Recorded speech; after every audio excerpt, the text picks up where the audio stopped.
നിൽക്കുന്ന രാവിൽ രാജകുമാരിക്കും ഗോപകുമാരനും മാംഗല്യമായി പന്തലിട്ട് പൊന്മേഘം കണ്ണെഴുതി കാർമേഘം തൊട്ടു തൊട്ടു പൂത്താലം മിന്നുകെട്ടി മിന്നാരം അമ്മായിരത്തിരിമാല ചാപ്പിയ കല്യാണമായി.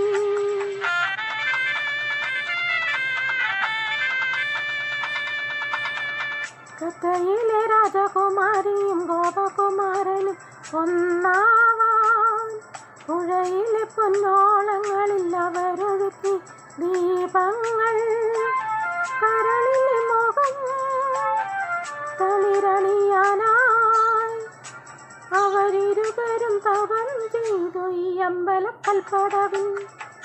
കഥയിലെ രാജകുമാരിയും ഗോപകുമാരനും ഒന്നായി.